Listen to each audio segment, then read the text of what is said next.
यहाँ पर इस अभ्यास को हल करने से पहले आइए जानते हैं कि समांतर चतुर्भुज क्या होता है। तो यहाँ पर हमने कुछ पॉइंट्स इसके बारे में लिख रखे हैं। सबसे पहली चीज तो फिगर आप देख लीजिए। यहाँ पर एक चित्र बना हुआ है जो कि समांतर चतुर्भुज का है।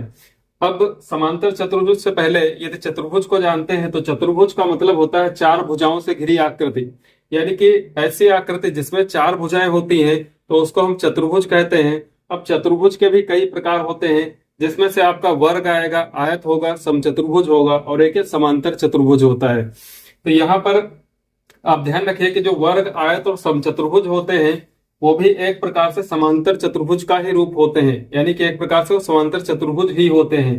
तो यहाँ पर समांतर चतुर्भुज में क्या है कि जैसे कि इसमें दिया है कि परिभाषा में कि जिस चतुर्भुज की आमने सामने की भुजाएं समांतर तथा समान होती हैं, ये जो सम्मुख भुजाएं होती हैं ये समांतर होंगी और क्या होंगी, समान होंगी, तो वो चतुर्भुज क्या कहलाएगा, समांतर चतुर्भुज कहलाएगा। अब यहाँ पर क्या होता है कि जैसे ए बी और सी डी जो भुजा है ये क्या है, आपस में बराबर भी है और समांतर भी है। इसी प्रकार ए डी और बी सी भुजा समान भी है और समांतर भी है।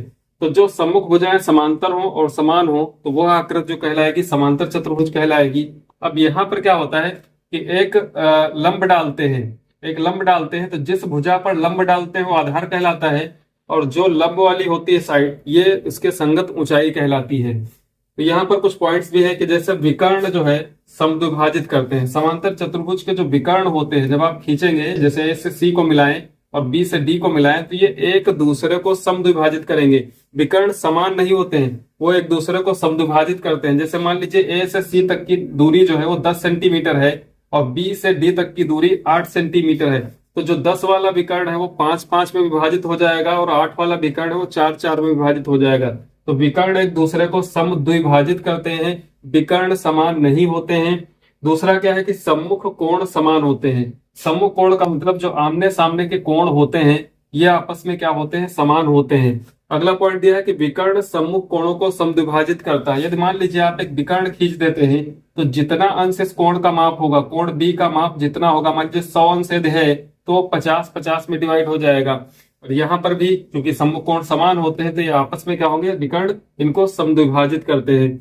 अब यहाँ पे क्या है कि भुजाएं 4 होती हैं, कोण कितने होते हैं, 4 होते हैं, शीर्ष भी कितने होते हैं, 4 होते हैं और चतुर्भुज है इसलिए कोणों का जो योग होगा वो भी कितना, 360 डिग्री होगा। जितने भी चतुर्भुज है उनके आंतरिक कोणों का योग जो होता है 360 अंश होता है।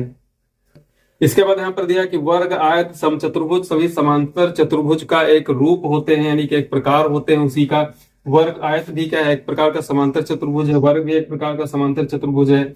अच्छा, इसमें क्या होता है कि वर्ग और आयत ऐसे समांतर चतुर्भुज हैं कि जिनके विकर्ण क्या होते हैं, समान होते हैं। इनके विकर्ण समान होंगे, समद्विभाजित भी करेंगे, लेकिन समचतुर्भुज और समांतर चतुर्भुज के विकर्ण समद्विभाजित तो करते हैं लेकिन समान नहीं होते हैं। अब आते हैं इसका क्षेत्रफल। क्षेत्रफल कैसे ज्ञात करते हैं, 2 चीजें आपको ध्यान रखनी है। एक तो आधार हो गया, जिस भुजा पर लंब डाला जाता है वो आधार कहलाता है, और उसके संगत ऊंचाई। तो जो समांतर चतुर्भुज का क्षेत्रफल होगा एरिया बराबर बेस इंटू हाइट, यानी कि क्षेत्रफल बराबर आधार गुणे ऊंचाई।